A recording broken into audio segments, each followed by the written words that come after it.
A Web Rádio Fraternidade apresenta Simão Pedro de Lima, no 6º Congresso Espírita de Uberlândia, com a apresentação do tema O Céu e o Inferno, ou a Justiça Divina segundo o Espiritismo.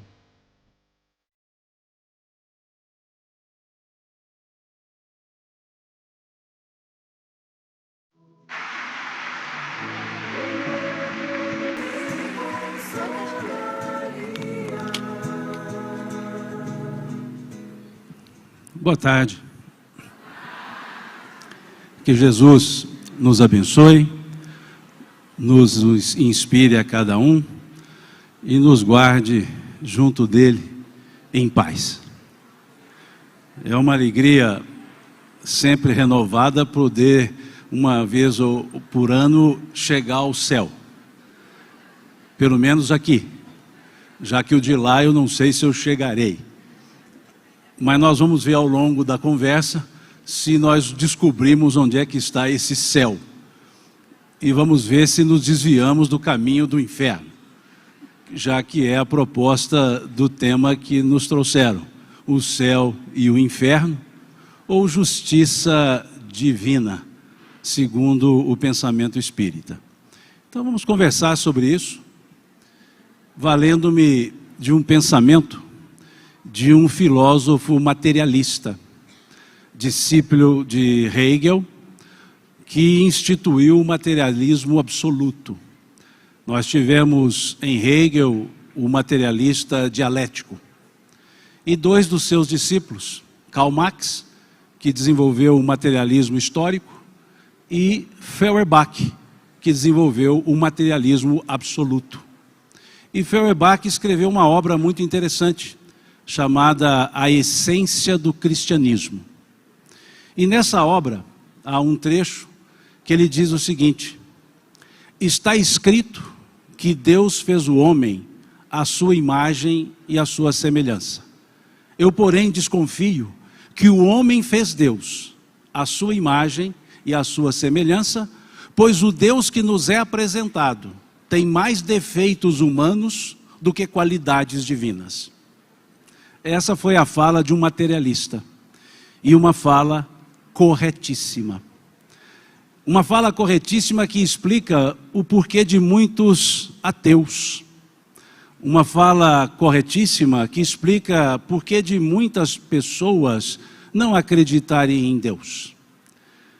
Porque a apresentação feita sobre Deus foi reduzindo Deus ao tamanho humano e não tentando elevar o ser humano a uma proximidade do tamanho divino. Não conseguindo entender Deus, em vez de elevarmos-nos, reduzimos Deus aos nossos próprios conceitos. E Feuerbach estava dizendo isso, que a questão não era Deus, mas como ele foi apresentado.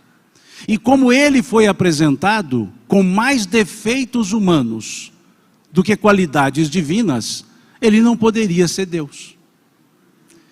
E é importante então percebermos isso, porque a forma que se trouxe a ideia sobre Deus fez com que a história não comportasse, não tivesse espaço para ele. Porque era um Deus que tinha características muito semelhantes aos seres humanos. E os seres humanos não apresentavam características semelhantes à divindade.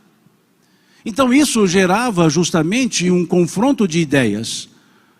Como Deus existiria se o mundo era completamente avesso em apresentação ao que seria a própria ideia de Deus? Em resumo, é essa a ideia que Feuerbach coloca no seu livro, A Essência do Cristianismo. E é importante nós percebermos isso, porque o conceito que nós desenvolvemos sobre Deus é que determina como nós vivemos sob a égide desse Deus.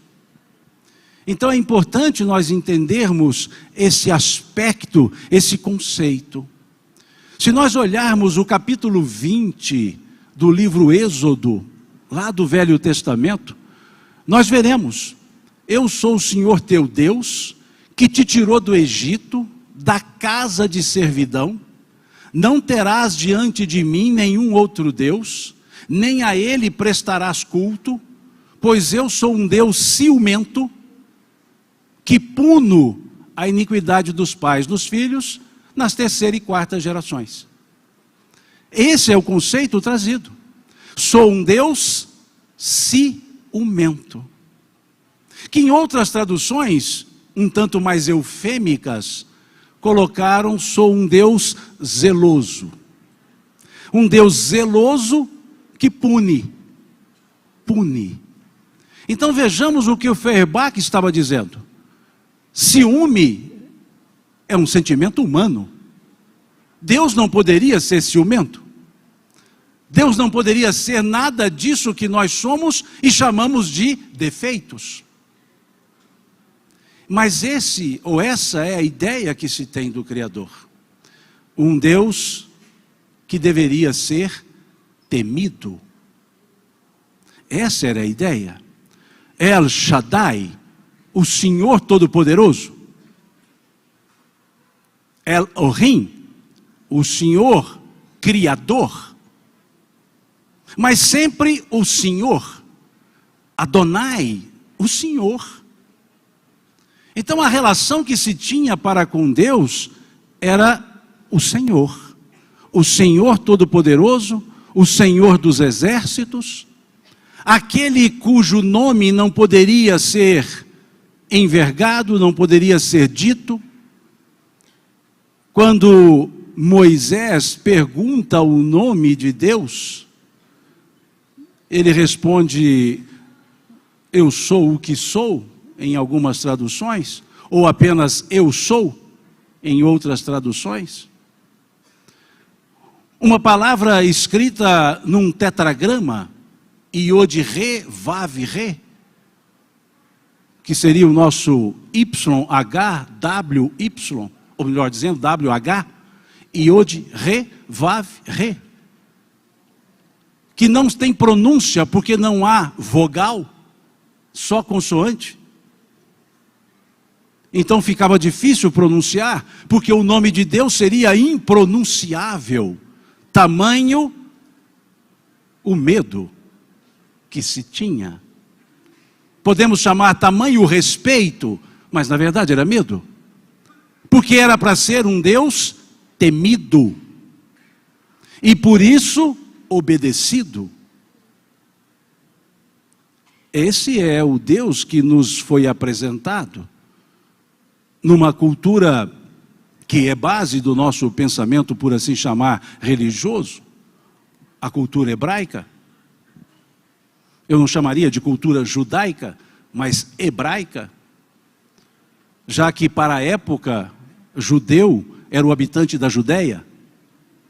Todos eram hebreus, alguns judeus, outros galileus, outros samaritanos.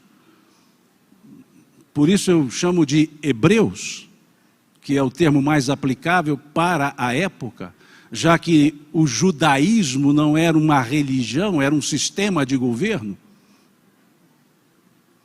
Então é preciso que nós nos localizemos no tempo e percebamos esse conceito. Porque para falarmos de uma justiça divina, precisamos entender o que é o divino, precisamos entender o que é Deus. E é essa a figura que permeia o Velho Testamento. O tetragrama, que acabou sendo chamado de Iavé, com muitas discussões se seria a melhor forma de pronunciar ou não, que tornou-se uma corruptela depois Jeová, porque o Y seria o equivalente ao J na estrutura do pensamento latino, então ficou como Jeová, Javé, Iavé, Iové. Mas esse termo, para se ter uma ideia, no Velho Testamento, ele é repetido 5.410 vezes. 5.410 vezes. ele é pronunciado no Velho Testamento. Nessa forma, de um Deus temível. Um Deus que imprimia temor.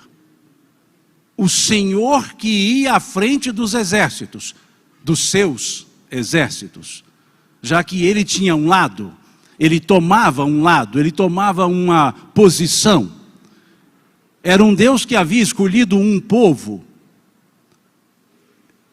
o povo de Israel. A palavra El, a expressão El, significa justamente Senhor. Israel, o Senhor forte, que era o nome de Jacó, que depois de passar uma noite lutando com o anjo, recebe o nome de Israel, o Senhor forte, o Deus forte. O El Shaddai, o Senhor todo-poderoso, mas que era Senhor de um povo. E esse El-Ohim, que é a versão criadora do El, Senhor Todo-Poderoso, o El-Ohim seria o Senhor Todo-Poderoso, mas na feição criador, o que cria. O El Shaddai é o Senhor Todo-Poderoso sempre, não só quando cria. Então vejamos que esse Senhor, que criou tudo e todos os povos, escolheu um para ser o povo dele. Ou seja, um Senhor exclusivista. Do que adianta então criar todos os povos se ele vai tomar conta de um só? Então não é Deus que escolhe um povo, é um povo que elege um Deus. E é preciso percebermos isso, porque é essa figura, é essa ideia que Jesus, quando aqui chega, demove. É essa ideia de um Senhor Todo-Poderoso, distante, temível, exclusivista, das batalhas que daria vitória àqueles que o seguissem. É justamente essa ideia que Jesus vem modificando na sua fala, na sua pregação. Em vez de chamá-lo por El Shaddai, ele o chama por Abá. Abá. Abá significa papai. Não é pai. Abá, papai. Em aramaico, papai.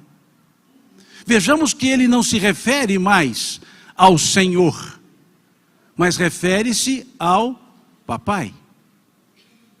O que mostra-nos que quando falamos do Senhor Todo-Poderoso e temível, as regras que dele advêm, ou a ele atribuídas, são duras. Mas quando o chama por Abá, as regras passam a ser ternas.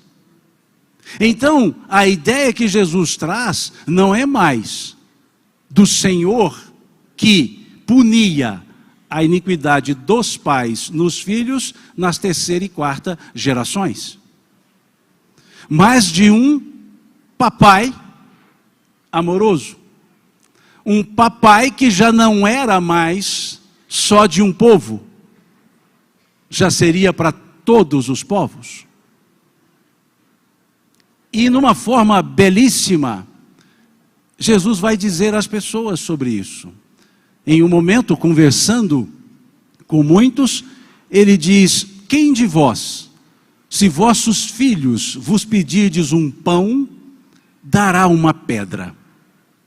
Quem de vós, se vossos filhos vos pedirdes um peixe, dará uma serpente? Se vós, que sois homens maus, fazem boas coisas aos vossos filhos, quanto mais não fará Deus, sendo Ele todo bondade. Vejam a fala do Cristo. Sendo Ele todo bondade. E parte Jesus do conhecido para o desconhecido. E depois dizem que o positivismo, esse movimento construtivista, melhor dizendo, é invenção pós-piagetana. Jesus já fazia isso, muito antes de Piaget.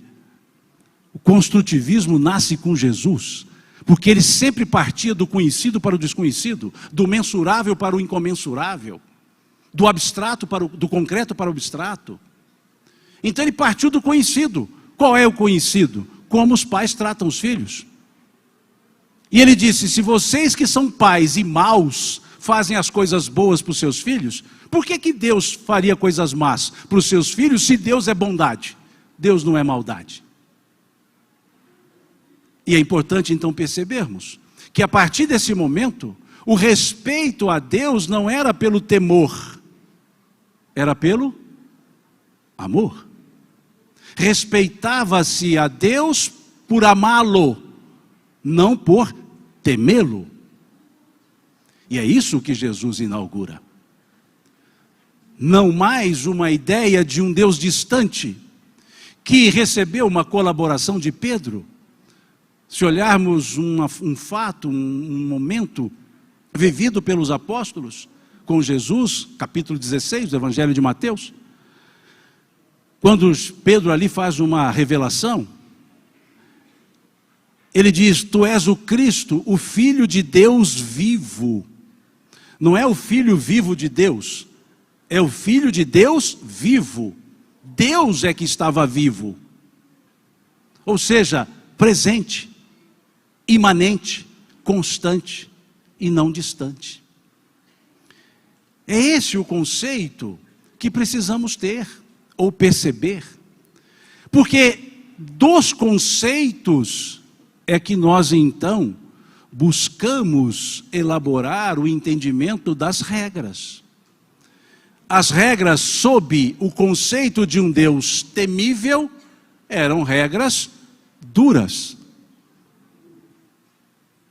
estabelecidas por ele, Deus, não, elaboradas pelas pessoas segundo o conceito que elas tinham sobre Deus.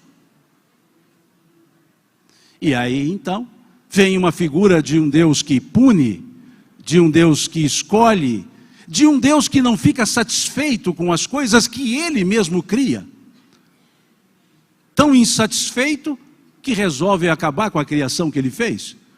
Segundo, óbvio, é uma parábola, mas traz o conceito que se tinha. Deus então resolve destruir tudo o que ele criou com um dilúvio. Ou seja, um ser perfeito faz coisa que não é perfeita, faz coisa imperfeita e depois resolve destruir tudo. Um Deus que fica insatisfeito com 2 cidades e resolve destruí-las, porque o povo era iníquo. E essa passagem é interessante, porque é um diálogo epifânico, é uma epifania, é Deus conversando com Abraão, e dizendo para Abraão: eu vou destruir Sodoma. E Abraão fala: Senhor, mas por que destruirá Sodoma? E ele diz: por causa da iniquidade do povo. E Abraão fala: Senhor, não te irrites comigo. Vejam como Abraão falava com Deus: não te irrites comigo. Tu que sabes tudo, não te irrites comigo. Mas se lá em Sodoma tivermos um grupo de pessoas boas. E Deus responde para Abraão: mostrai-me o grupo e eu pouparei a cidade inteira. E Abraão fala: Senhor, tu que sabes tudo, não te irrites comigo. Mas se lá não tivermos um grupo de pessoas, mas uma família boa, mostre-me a família e eu pouparei a cidade toda. E depois vem Abraão dizendo: Senhor, tu que sabes tudo, sabes o que vai no meu coração, não te irrites comigo. E se lá não tivermos uma família, mas uma pessoa boa, mostrai-me essa pessoa e eu pouparei a cidade inteira. Vejamos que o diálogo é um Deus que quer destruir e uma pessoa que está pedindo para não destruir. É Abraão pedindo: segura aí, e Deus dizendo: não seguro.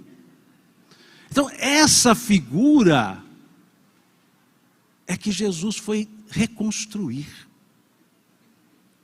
para dizer: não, Deus não destrói, Deus constrói sempre. Ele é o Pai, é o Papai, é aquele que cuida, é aquele que é bondade. Um Deus temível, a justiça divina seria temível. Um Deus bondoso, a justiça divina seria bondosa. E é essa a figura que nos ficou. O Deus bondoso, o Deus misericordioso, que nos mostra então que a justiça de Deus é bondosa. E a bondade de Deus é justa. E essa figura é importante. Porque durante esse tempo todo, não se falava em lugares. Não se questionava onde estava Deus. Não se questionava se depois da morte iria para um lugar ou para outro lugar. Tinha essa ideia que todos, quando morressem, iriam para um lugar só, o Sheol. Todos ficariam no Sheol. Que depois passou para o Novo Testamento, começaram a chamar de Hades, usando da mitologia grega. Só usou o lugar Hades, mas não trouxe o deus Hades. Mas a ideia de que ficariam ali. Essa figura então de separar agora os que eram bons dos que eram maus para os destinos, ela vem muito depois. Ela vem no século XIV, numa figura poética. Ela vem na Divina Comédia de Dante Alighieri. Dante Alighieri é que traz essa ideia de um lugar de sofrimento chamado infernos, já que ele escrevia em latim. E infernos significa submundo, ou debaixo do mundo, entranhas, abismos. E ele traz nessa sua obra, belíssima por sinal, a obra enquanto estrutura literária, a Divina Comédia, ele traz a figura do infernos. Traz a figura do céu, do paraíso, e traz a figura de um lugar intermediário, um purgatório, para se fazer a purga, ou seja, para se purgar, para poder extrair algo melhor. E isso quase trouxe, ou melhor dizendo, trouxe de volta a ideia de um Deus temível. Um Deus, então, que nos cria para vivermos ad infinito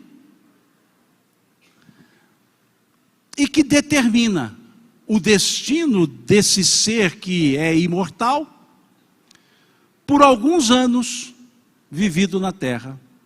E esse alguns anos determinará o destino ad infinito daquele ser. E esse destino seria de sofrimento e dores ou de uma beatitude celeste.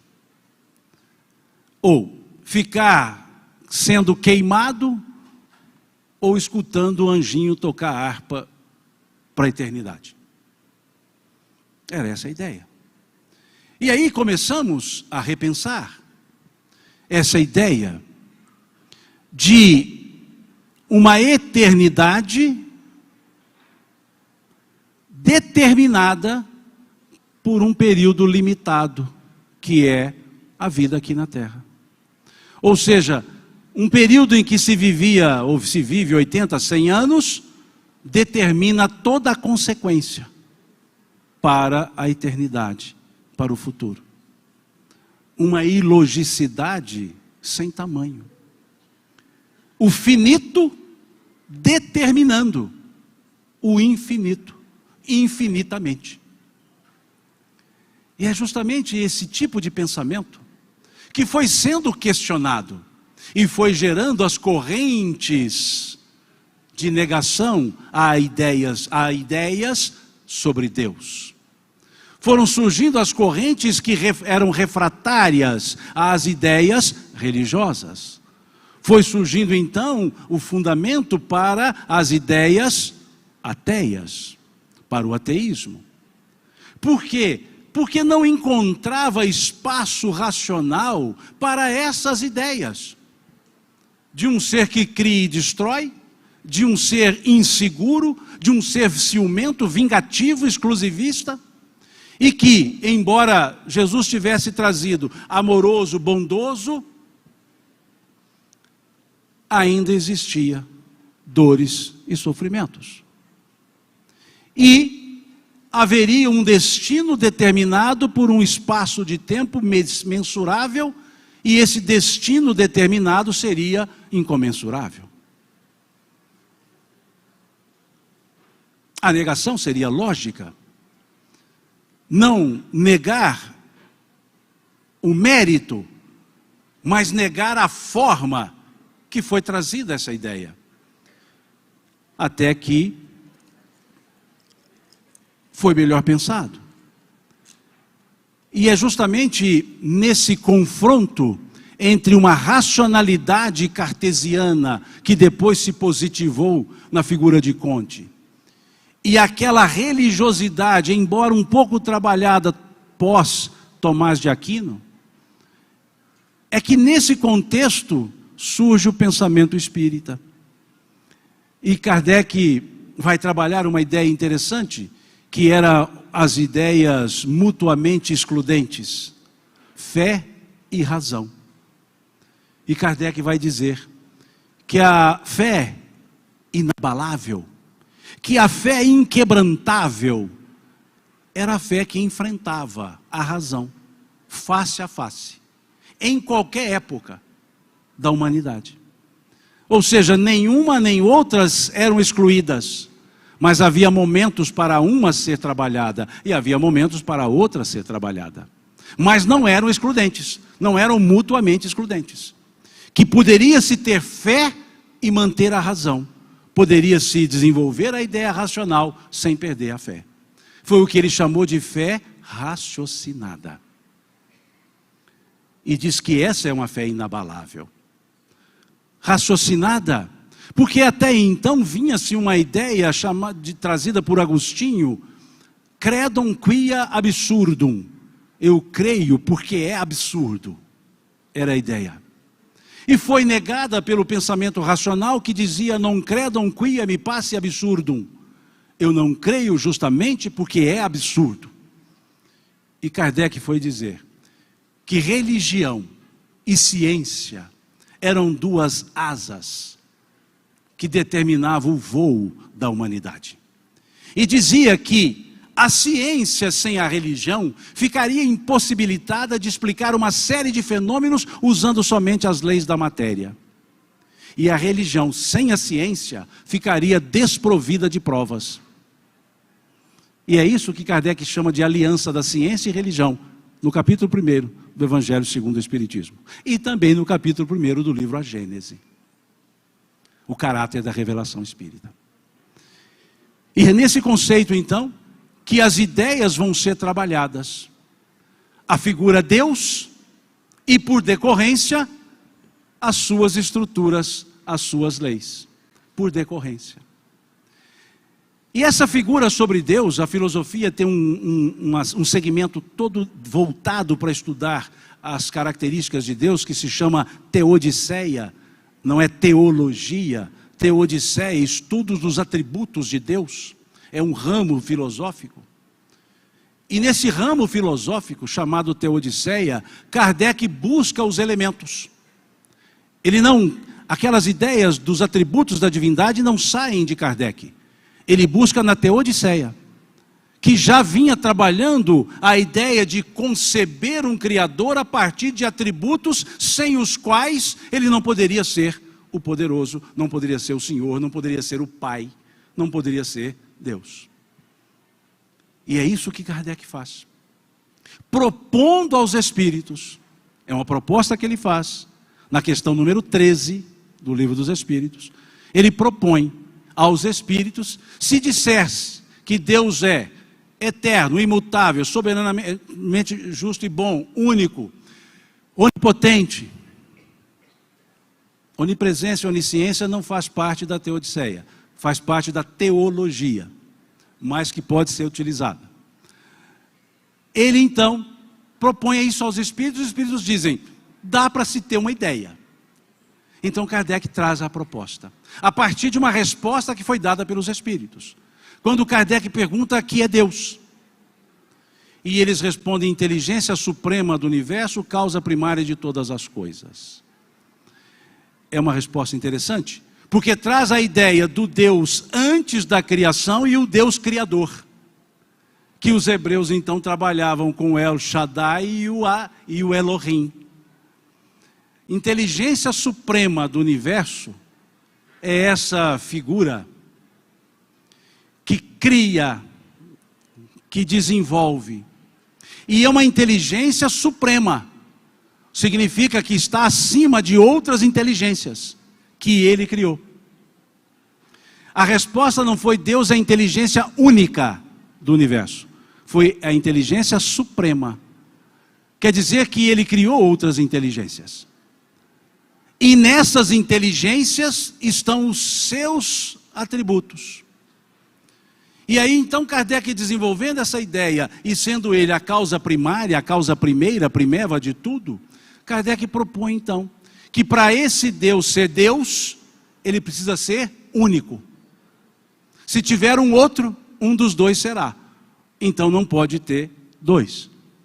Aquele que diferenciar em superioridade será o Deus. Então ele não pode ser dois, único. Ou seja, a ideia de uma figura apenas para Deus. Uma ideia de um monoteísmo. Ele é único.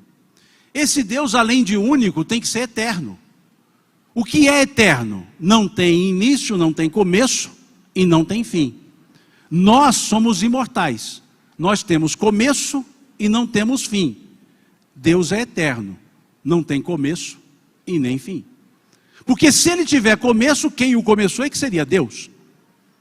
Então ele não pode ter começo, então ele tem que ser eterno. Ele tem que ser imutável, porque se ele estiver sujeito a mudanças, quer dizer que ele não está pronto, não está completo. E se está em processo de mudança, está em processo de aperfeiçoamento. Então não poderia ser Deus. Então Deus tem que ser perfeito. E sendo perfeito, ele tem que ser imutável. E sendo imutável, toda a sua obra é imutável. Todas as suas leis são imutáveis. Isso é reforçado na questão 615 do Livro dos Espíritos. Além de ser imutável, ele tem que ser soberano. Tem que estar acima.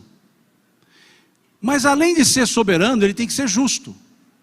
Mas se ele está acima, ele tem que ser soberanamente justo e bom. Justo e bom. E não bom e justo. Justo e bom. E esse Deus tem que ser onipotente. Ele tem que ter toda a potência possível. Onipotente, a única potência.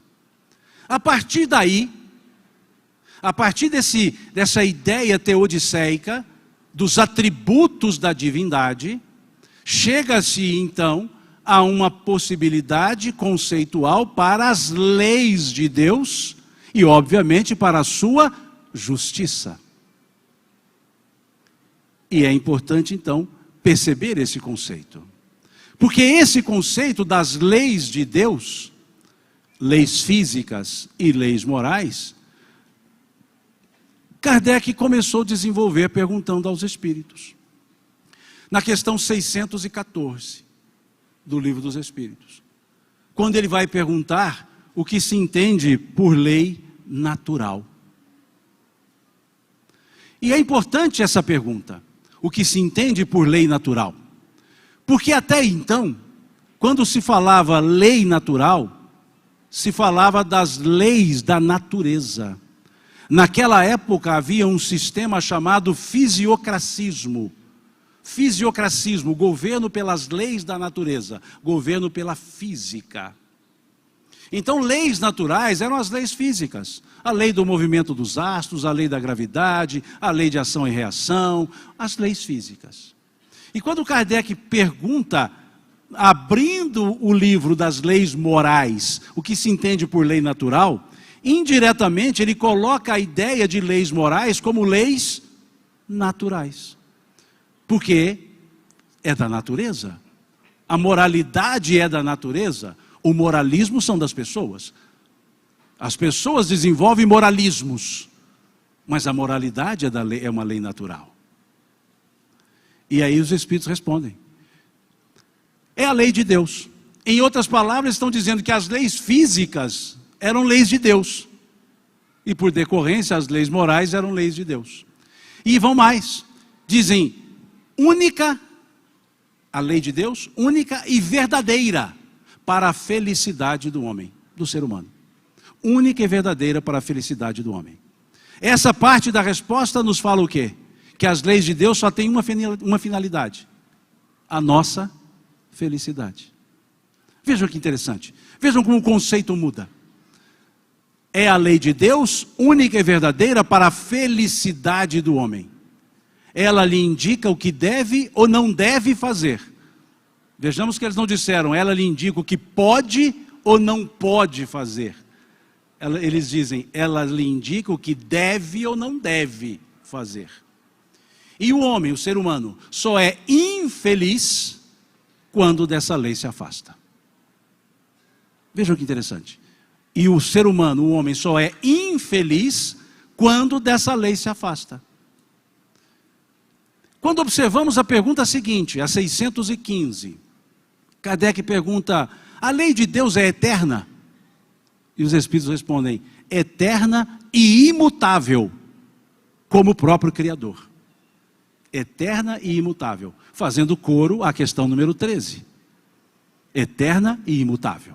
Mostrando então que essas leis que são para a nossa felicidade são eternas e são imutáveis, tal qual o Criador. Ótimo. Considerando que as leis são para a nossa felicidade, considerando que elas são eternas e imutáveis, e considerando que a nossa infelicidade surge quando nos afastamos da lei de Deus, precisamos o arremate, que é a questão 621 do Livro dos Espíritos. Onde está escrita a lei de Deus?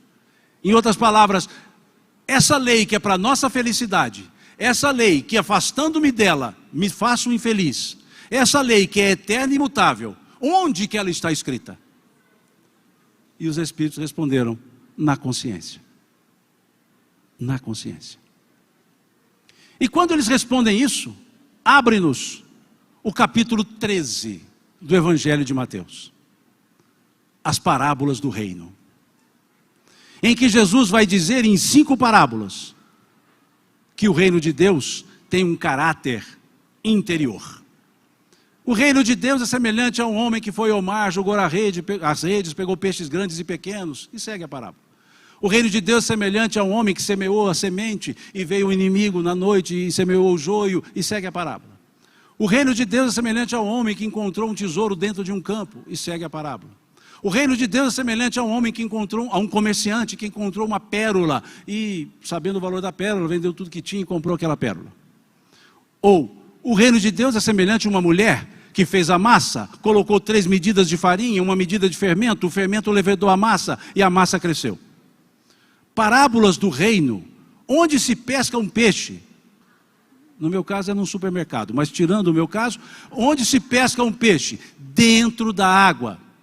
Onde se planta uma semente? Dentro do sulco. Onde um fermento age? Dentro da massa. Onde se encontra uma pérola? Dentro de uma ostra. Onde estava o tesouro? Dentro de um campo. Todas as parábolas trazem a figura do dentro. E ele diz, o reino de Deus não vem com aparências exteriores, pois o reino de Deus está dentro de vós. Ou em outras traduções, entre vós, no meio de vós. Mostrando-nos então, ali naquelas parábolas, que o reino de Deus é um sentimento interior. E os Espíritos corroboram dizendo que essa lei está na consciência. E é justamente o que Jesus falava nessas parábolas do reino, nesse modelo construtivista que ele desenvolveu. E aí então percebemos que se eu estou feliz ou infeliz, ou se eu, melhor dizendo, se eu percebo a felicidade ou nego a felicidade, é puro e simples um estado de consciência. O que faz com que, estando com a consciência tranquila, eu me sinta bem. Estando com a consciência culpada, eu me sinta mal. Ou seja, céu e inferno são estados de consciência. independentemente de onde eu estiver. Não é um lugar, não é um tempo, é um estado. Mas é importante percebermos uma pequena diferença do estado de consciência em beatitude e o estado de consciência em conflito.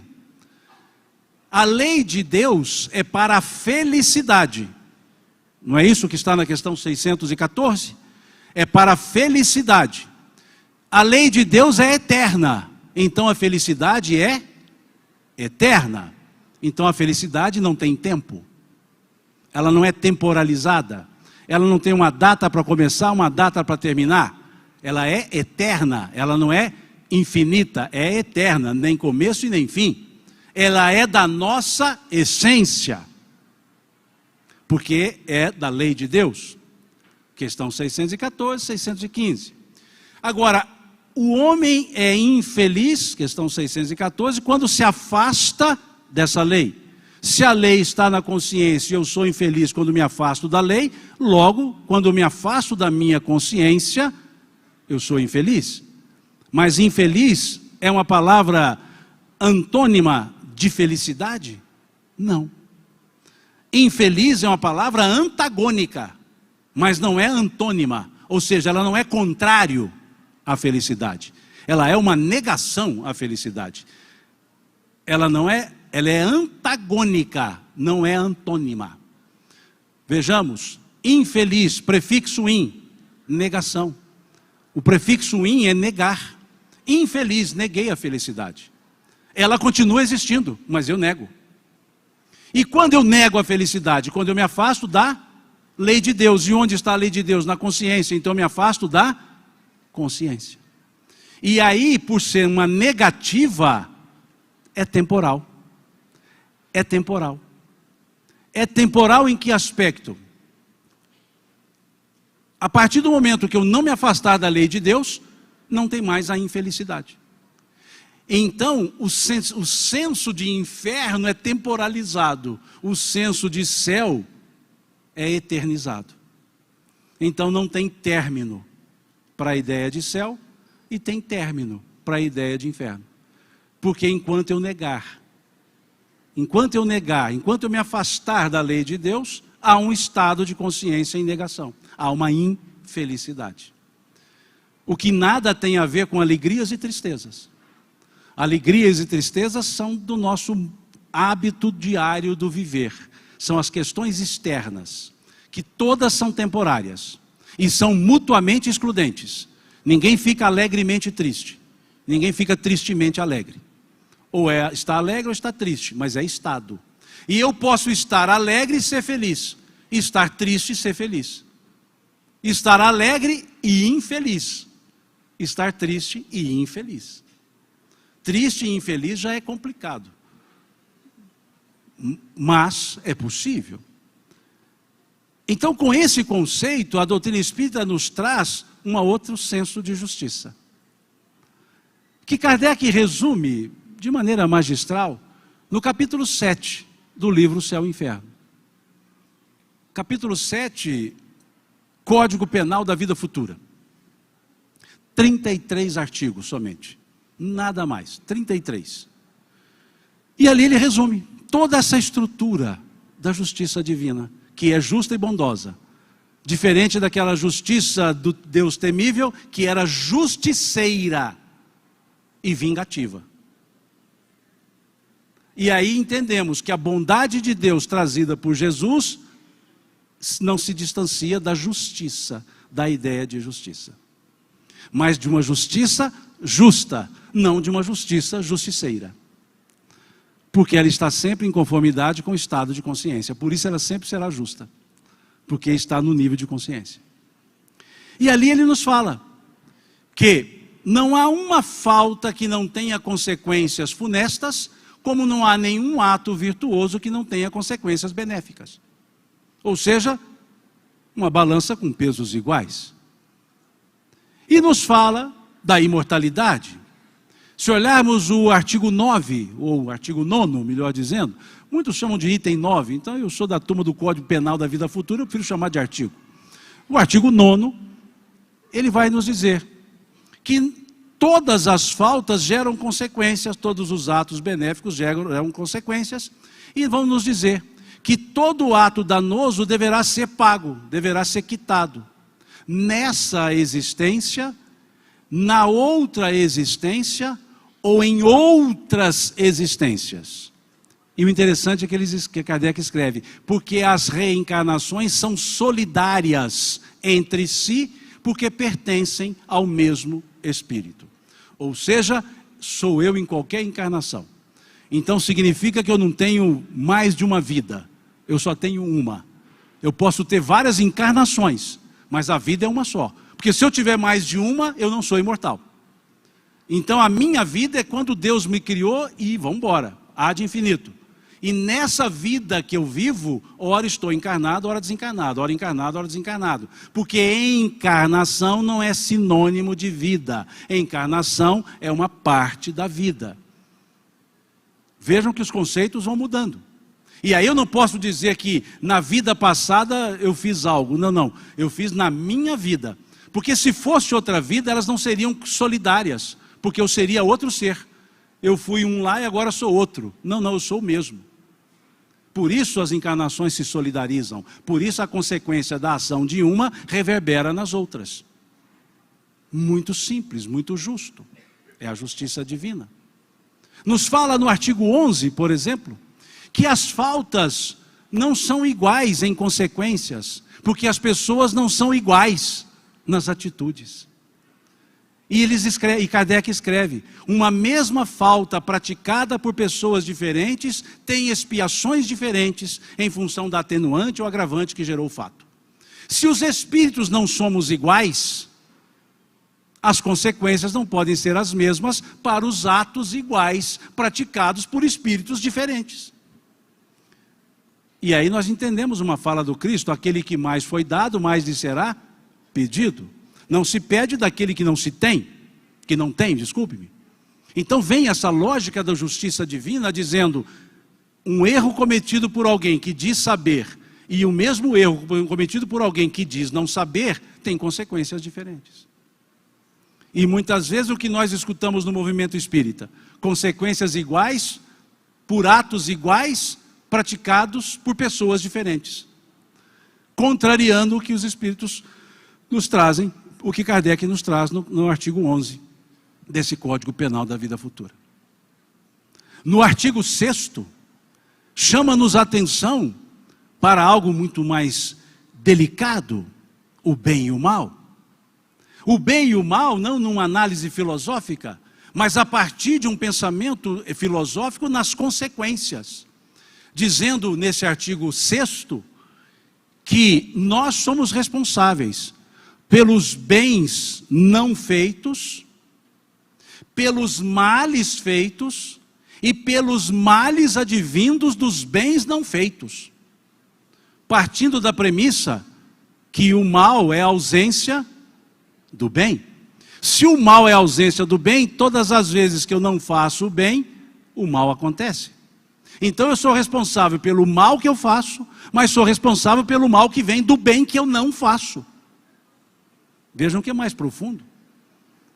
Vejam que isso vem ao encontro do que está no capítulo 15 do Evangelho segundo o Espiritismo, que nos fala, lá na mensagem assinada pelo apóstolo Paulo, é a única mensagem do capítulo, instruções dos Espíritos, na verdade seria no singular, instrução do Espírito, porque só o apóstolo Paulo escreve nesse capítulo, e só uma mensagem. E no final do primeiro parágrafo, ele escreve, para fazer o bem é necessária a ação da vontade. Para não fazer o mal, bastam frequentemente a inércia e a negligência. E ele abre esse raciocínio dizendo que não basta uma virtude negativa, é preciso uma virtude ativa. Não fazer o mal é uma virtude negativa, fazer o bem é uma virtude ativa. Mas para fazer o bem é preciso da vontade. Vontade de fazer o bem e não obrigação de fazer o bem. O que já mostra que a justiça divina, olha, não é o ato puro e simples, mas o sentimento que está precedendo e nutrindo o ato que se está praticando. Como bem entendeu Leon Denis no capítulo 24 do livro Problema do Ser, do Destino e da Dor, quando ele escreve: quando os meus atos são bons e os meus pensamentos são maus, existe uma falsa aparência do bem. Então vejamos como é essa ideia da justiça divina, sendo Deus justo e bom. Ele não impõe, ele não retira, simplesmente nos responsabilizamos pelo que fazemos ou pelo que deixamos de fazer, que nos leva ao artigo 22 desse Código Penal da Vida Futura, do capítulo 7 do livro Céu e Inferno. Desculpe, artigo 21, que nos coloca que ninguém é responsável pelos erros alheios. Ótimo, muito bom isso. Ninguém é responsável pelos erros alheios, a não ser que os tenha gerado pelo exemplo ou não os tenha impedido quando podia fazê-lo. Olha como é que muda a ideia. Eu não sou responsável pelo erro de ninguém, a não ser que tenha copiado de mim. Vejam que diferença. Ninguém é responsável pelos erros alheios, a não ser que os tenha gerado pelo exemplo, ou não os tenha impedido quando podia fazê-lo. Olha a responsabilidade que nós temos sobre os atos das outras pessoas, se essas outras pessoas copiam de nós. Essa é a justiça divina, que é justa, não é justiceira. E todo sofrimento, artigo 1º, 2º, 3º, 4º e 5º desse Código Penal da Vida Futura. Todo sofrimento advém de faltas cometidas e não de vontade de Deus. Deus não impõe sofrimento a ninguém. Deus não fica assim: eu vou fazer esse sofrer. Não, aquele lá não, esse eu vou. Ou seja, se a natureza não joga dados, muito menos Deus. Mas ele testa as pessoas. Para quê? Aí entra a teologia. Deus é onisciente. O que é onisciente? Sabe de tudo. Por que ele vai me testar se ele já sabe o resultado? Qual seria a lógica desse teste? Ele sabe o resultado do teste, da prova, e assim ainda me faz essa prova. Ele sabe que eu vou cair e me deixa cair, provocando a oportunidade da queda. Olha que Deus danado. Vejam, Deus sabe a consequência e me expõe ao ato que ele sabe que eu vou cair e depois me pune.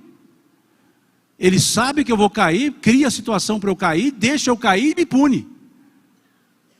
Olha que logicidade é essa. Ela não vai ao encontro, ou está ao contrário, ela está de encontro ao que está no artigo 21.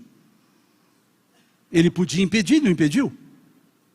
Mas é preciso perceber que Deus não faz isso. Ele não tem que testar ninguém, porque ele já sabe o que vai acontecer.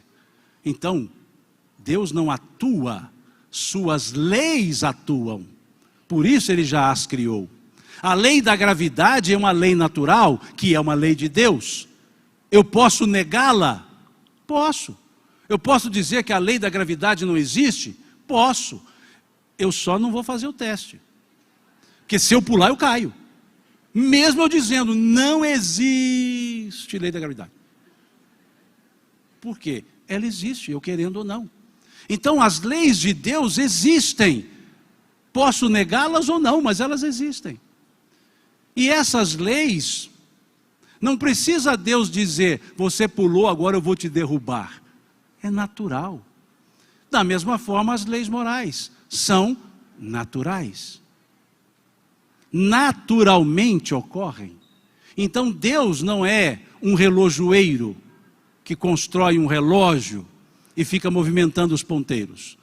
Ele é um relojoeiro que constrói um relógio, mas os ponteiros andam sozinhos. Porque quando ele construiu o relógio, já colocou os mecanismos para que os ponteiros andassem sozinhos. Assim somos nós. Ele nos deu a vida, nos criou, simples e ignorantes, questão 115 do Livro dos Espíritos. Simples e ignorantes. Simples porque somos uno. O espírito não é composto. O espírito é um elemento simples, não é um elemento composto. Elemento composto é aquele formado por outros elementos. Elemento simples é aquele que tem apenas a si e não se decompõe. Elemento composto pode se decompor. Então, quando diz o Espírito é simples e ignorante, ou seja, ele é uno, indivisível e ignora as coisas. Ainda não sabe das coisas. E como eu disse, que esses atributos de Deus, a criatura que ele criou, que somos nós, trazem em germe os mesmos. Deus é eterno, a sua criação é imortal. Da eternidade nós herdamos a imortalidade. Eternidade sem começo, sem fim. E no nosso caso, começo e sem fim. Da perfeição, que Deus é perfeito, da perfeição nós herdamos a perfectibilidade. Nós não somos, Deus não nos criou imperfeitos. Nós não somos imperfeitos. Mesma coisa, prefixo in. O que é in? Negação. Eu nego a perfeição. Deus não nos fez imperfeitos, Ele não nos fez perfeitos. Não ser perfeito não significa ser imperfeito. Não ser perfeito é não ter a perfeição. Ser imperfeito é negar a perfeição. Agora nós somos perfectíveis. O que é perfectibilidade? Capacidade de se aperfeiçoar. Então Deus nos fez perfectíveis. Da perfeição, Ele nos deu a perfectibilidade. Da onisciência, Ele nos deu a inteligência. E é interessante perceber isso. Quando olhamos a questão número 1, diz que Deus é a inteligência suprema, está acima das outras. Porque existem outras. As outras somos nós. Questão 76 do Livro dos Espíritos. 76. Que definição pode se dar dos espíritos? São os seres inteligentes da criação. Porque a inteligência é um substantivo. Inteligente é um adjetivo. Então nós trazemos inteligência como uma qualidade. Deus é a essência. Deus é a inteligência. Nós somos inteligentes. Ou seja, da inteligência, que é o substantivo, nós tiramos a qualidade de inteligentes, que nos dá a condição da perfectibilidade.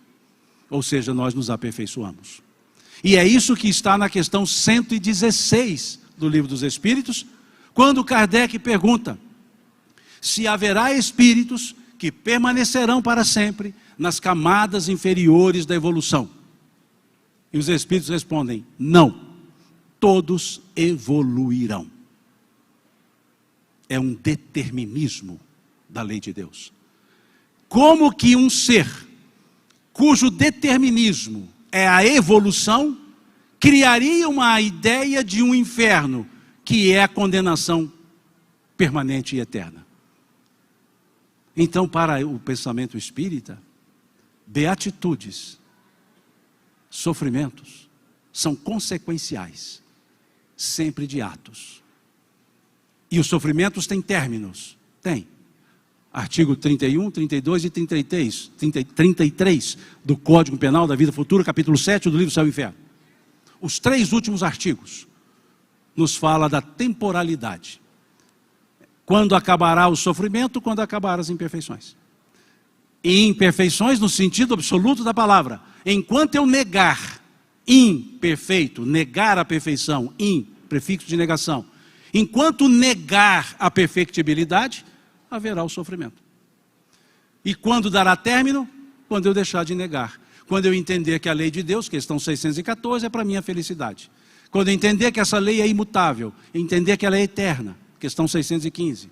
Quando entender que nós evoluímos, questão 116. Quando entender que nós podemos ceder ou não ceder aos exemplos que recebemos, questão 122 do Livro dos Espíritos. Quando percebemos que, embora ignorantes e simples é uma essência característica, embora ignorantes, nós crescemos e aprendemos, questão 133 do Livro dos Espíritos. E perceber que esse aprendizado é feito aqui na matéria, questão 132 do Livro dos Espíritos. Qual a finalidade da encarnação dos espíritos? Encarnação, Kardec não perguntou reencarnação, é a questão 167. A questão 132 é Qual a finalidade da encarnação? Por que eu tenho que me encarnar? Por que eu não posso evoluir só no mundo espiritual? Por que eu tenho que me encarnar? E no meu caso, muito bem encarnado. O que eu mais tenho é carne. E vocês vão entender. Porque a resposta foi: Deus vos impõe a encarnação com a finalidade de vos fazer progredir. Ninguém se encarna para sofrer. Encarna e sofre, mas não encarna para sofrer. Deus vos impõe a encarnação com a finalidade de vos fazer progredir. E se é para progredir, quanto mais encarnado, melhor. Isso vai ao encontro do capítulo 4 do Evangelho segundo o Espiritismo, numa mensagem de São Luís, que encontra ressonância com a mensagem de Santo Agostinho no capítulo 14 do Evangelho segundo o Espiritismo, que é por meio de uma ação material que nós evoluímos. Ação material. Então percebamos que aqui estamos pela justiça divina para evoluir. Ninguém está para sofrer. Se está sofrendo, sofra com gosto, mas não goste de sofrer. Porque é preciso entender isso. Muitos dizem que o pensamento espírita leva à ideia de gostar de sofrer. Eu falei, não. O pensamento espírita leva à ideia de sofrer com gosto. Sofrer com gosto e gostar de sofrer são coisas distintas. Gostar de sofrer é uma acomodação absoluta, uma entrega absoluta, uma inércia absoluta. Sofrer com gosto é buscar a causa e extirpá-la para poder sair do processo de sofrimento. Que não foi dado por Deus, foi dado por nós, pelas nossas ações e escolhas que geraram as consequências. E durarão as consequências enquanto durar as causas. Então eu não luto contra o sofrimento, eu luto a favor da debelação das causas. É o que o apóstolo Paulo nos escreveu no capítulo 12 da sua carta aos Romanos. Não vos deixeis vencer pelo mal, mas vence o mal com o bem. Não vamos combater o que está ruim, vamos desenvolver o que está bom. E desenvolvendo o que está bom, o que é ruim desaparece. Não vamos combater o mal, vamos fazer o bem. Porque se o mal é a ausência do bem, melhor fazer o bem. Porque não terá espaço para o mal. Então não vamos nos contentar em não fazer o mal. Vamos nos contentar em fazer o bem. Vamos sair da virtude negativa, como o apóstolo Paulo nos colocou no capítulo 15 do Evangelho segundo o Espiritismo. Sair da virtude negativa e entrar para a virtude ativa. Deixar de não fazer o mal e começar a fazer o bem. Mas lembrando que para fazer o bem é preciso da ação da vontade. Como ele disse, a ação da vontade. Entre o querer e o fazer tem um espaço. E esse espaço depende da nossa vontade. Como o apóstolo Paulo nos falou no capítulo 7 da sua carta aos Romanos. O querer o bem está em mim, o fazer nem sempre não. Por isso nem sempre faço o bem que eu quero, mas o mal que eu não quero, acabo fazendo. Então, não é simples isso. Se fosse simples, nós estaríamos nesse mundo de provas e expiações. Mas está nas nossas mãos fazer. Estamos aqui no momento certo, com as pessoas certas, para fazer a coisa certa. O detalhe é o fazer a coisa certa. Mas que estamos no lugar certo, com as pessoas certas e no momento certo, isso não há dúvida. Porque faz parte da escolha que fizemos.